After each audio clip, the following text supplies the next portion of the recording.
Selamat datang channel Trading for Better Life. Hari ini ISG masih turun 0,28% ke angka 7.694. Dan di video ini saya coba analisa beberapa saham pilihan JP Morgan menuju 100 hari pemerintahan Prabowo. Bagaimana potensi saham-saham ini ke depannya? Yuk kita coba pelajari analisanya di video ini. Semoga analisa yang diberikan ini bisa bermanfaat dan membantu teman-teman dalam mengambil keputusan. Untuk teman-teman yang belum subscribe channel ini, bisa tekan tombol subscribe agar tidak ketinggalan informasi dan analisa saham terbaru yang diupload setiap harinya. Sebelum saya mulai analisa, kita baca dulu satu artikel dengan judul Saham Pilihan dan Catatan JP Morgan untuk 100 Hari Kerja Prabowo. Ya, kita baca sekilas ketika pemberitaan ini. Dan berita terbarunya dikutip hari Jumat tanggal 25 Oktober ini, tim analis JP Morgan memberikan catatan poin-poin yang akan menjadi sorotan investor saham pada 100 hari kerja Presiden Prabowo. Semua mata tertuju pada 100 hari pertama Prabowo. Kami yakin pasar sedang memantau dengan cermat potensi reformasi kebijakan dan stimulus baru yang dapat diumumkan dalam 100 hari pertama pemerintahan Prabowo, tulis tim analis JP Morgan. Lebih lanjut, JP Morgan memaparkan beberapa terobosan atau reformasi kebijakan yang akan menarik perhatian pasar. Yang pertama adalah pemotongan pajak perusahaan dari 22% menjadi 20%. Yang kedua, potensi reformasi dalam dana pensiun negara seperti alokasi ekuitas yang lebih tinggi untuk BPJS. Yang ketiga, langkah-langkah stimulus properti dengan tambahan 3 juta rumah per tahun termasuk potensi pemotongan PPN dan biaya pembeli. Keempat, program makan gratis dengan anggaran ditaksir mencapai 4,5 miliar US dollar. Yang kelima, reformasi subsidi bahan bakar. Adapun JP Morgan menyatakan tetap selektif untuk urusan saham pilihan. Dan bisa kita lihat dari sektor keuangan, JP Morgan pilihannya itu ada dua, BBCA dan Mandiri. Dari sektor material, ada ADMR yang menjadi topik JP Morgan seiring dengan kurva permintaan batubara metalurgi yang baik. Selain ADMR bisa kita lihat masih ada Antam dan MDKA. Untuk emiten grup Astra itu ada UNTR yang menjadi topik untuk JP Morgan. Dan untuk Adro juga merupakan salah satu pilihan dari JP Morgan untuk 100 hari pertama pemerintahan Prabowo. Selain itu juga ada GoTo, ada grup MAPA dan MAPI, ada grup MAP. Dan jika kita lihat untuk sektor properti, mereka pilihnya itu CTRA.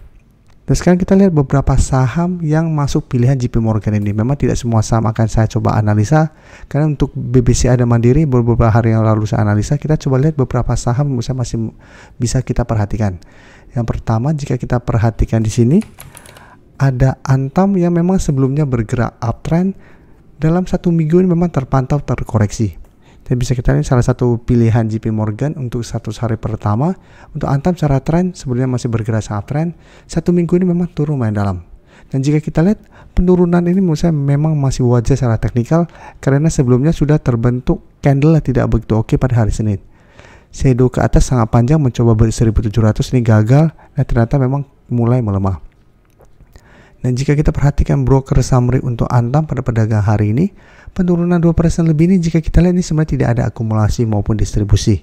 Dan asing terpantau hari ini masuk melakukan akumulasi setelah beberapa hari sebelum melakukan distribusi. Dan jika kita secara keseluruhan sebenarnya asing masih masuk akumulasi saham Antam dalam beberapa minggu atau 1 bulan terakhir ini. Jadi untuk Antam, apabila teman-teman memang sudah dapat di harga bawah, menurut saya saatnya masih layak untuk di hold selama masih kuat berada di atas 1500, atau teman-teman bisa jadikan garis M50 150 untuk trailing stop. Sedangkan untuk teman-teman yang sebelumnya belum sempat dapat saham Antam di harga bawah, menurut saya ini malah kesempatan untuk pantau saham Antam dan buy on weakness atau buy on support di sekitar daerah supportnya. Jika kita perhatikan support terdekat saatnya ada di sekitar 1550, tapi support lebih kuat menurut saya ada di sekitar 1500 sampai garis M50 150 yang saatnya sekitar 1485. Jadi minggu depan wait and see dulu. Tunggu di support terdekat di 1550. Apabila Antam masih bisa bertahan dari rebound, bisa coba entry untuk swing. Atau jika terpantau gagal bertahan pun, ini kesempatan untuk kita dapat di harga lebih bawah di sekitar garis M50 150. Jadi untuk Antam minggu depan wait and see dulu. Lihat di support mana Antam bisa bertahan dari rebound. Selanjutnya Adro, jika kita perhatikan dalam 2 minggu ini juga terpantau mulai melemah. Dan saat ini jika kita lihat hari ini masih turun 0,54% ke 3.660 dan saat ini mencoba untuk bertahan di support EMA50 di sekitar 3.640. Jadi candle hari ini bisa kita lihat sempat turun di bawah garis EMA50 tapi ADRO masih terpantau berhasil naik di atas garis EMA50. Jadi saat ini garis EMA50 di sekitar 3.630. Tapi secara pergerakan untuk tren jangka menengah juga ADRO semua masih oke selama masih kuat bertahan di garis EMA50. Jadi untuk teman-teman sudah punya saham ADRO harus pantau saham ADRO. Apabila minggu depan masih bisa bertahan dari rebound, masih bisa di hold. Tapi jika terpantau ternyata minggu depan tembus garis EMA50, itu yang sudah harus hati-hati. Kan secara pergerakan ada potensi untuk mulai patah tren untuk uptrendnya. Sekarang kita lihat untuk broker summary. Asing hari ini juga terpantau masuk akumulasi dan di broker summary ini juga terpantau semua tidak ada akumulasi maupun distribusi pada saham ADRO. Jadi untuk ADRO juga apabila teman-teman ingin coba pantau, masih bisa coba dipantau. Untuk yang belum sempat dapat ADRO sebelumnya, bisa coba tunggu di sekitar 3.630 sampai maksimal 3.600. Dan apabila minggu depan ADRO terpantau masih kuat berada di atas target harga ini, bisa coba pantau untuk swing dengan target jangka pendek di 3.750 sampai 3.800. Tapi sebaiknya jangan entry apabila ADRO ternyata gagal bertahan di harga 3.600. Karena secara pergerakan ADRO akan mulai patah tren untuk uptrendnya. Walaupun memang untuk downtrend belum bisa kita konfirmasi untuk tren jangka menengah karena masih ada garis EMA 150 yang saat ini sekitar harga 3.250. Tapi secara pergerakan ADRO akan mulai patah tren dan sudah terkonfirmasi tidak uptrend apabila tembus garis EMA 50 ini. Oke, sekarang kita lihat saham MAPA. MAPA saat ini juga masih bisa bertahan di garis EMA 50 dan hari ini untuk MAPA masih naik 1% lebih ke 905. Jadi bisa kita lihat secara pergerakan MAPA juga masih oke. Tapi dalam 1 bulan terakhir ini MAPA masih tertahan di zona resisten 930 sampai 950. Beberapa kali mencoba naik di atas zona resisten ini, MAPA selalu gagal break.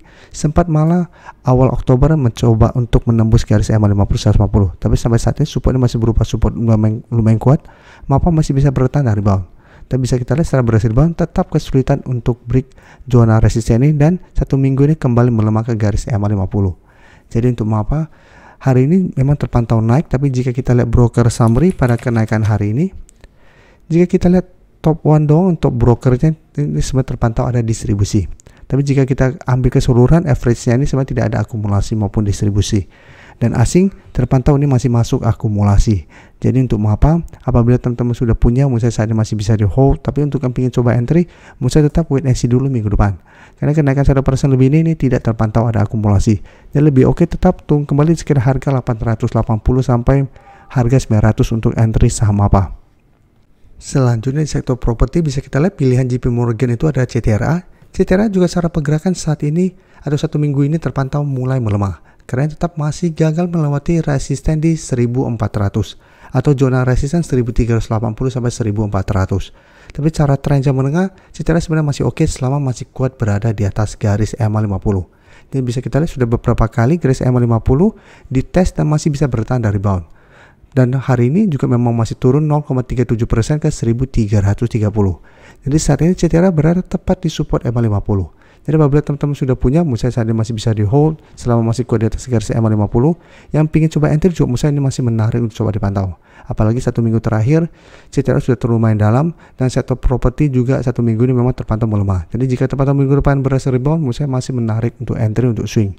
Apalagi jika kita perhatikan di broker summary ini, asing terpantau masih terus masuk akumulasi dalam 2 minggu terakhir. Jadi walaupun 2 minggu terakhir CTRA terpantau melemah, tapi asing terpantau masih belum keluar dengan jumlah besar, walaupun memang sempat ada sedikit distribusi.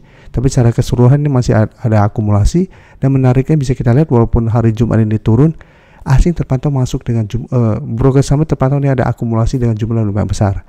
Jadi CTRA menarik untuk dipantau, tapi untuk entry sebaiknya tetap tunggu di 1330. Apabila CTRA masih bisa bertahan di target harga ini baru ikut entry. Apabila berada di bawah 1330, secara pergerakan CTRA juga sama ada potensi untuk mulai pasar tren untuk uptrendnya. Walaupun di bawahnya ada sekitar support yang lumayan kuat di 1300. Jadi ada dekatnya ada 1300. Tapi jika terpantau turun ke garis EMA 50 walaupun bisa bertahan di 1300, secara pergerakan CTRA akan mulai sideways. Ya takutnya walaupun bisa bertahan dari bawah 1300, CTRA tetap gagal naik di atas garis EMA 50 dan kembali melanjutkan penurunan. Jadi untuk CTRA bisa entry apabila memang bisa bertahan dari rebound dari garis EMA 50. Terima kasih telah menonton video ini. Like dan share video ini bila bermanfaat bagi teman-teman, dan support channel ini dengan cara tekan tombol subscribe agar channel ini bisa makin berkembang dan bisa membantu lebih banyak orang lagi. Terima kasih.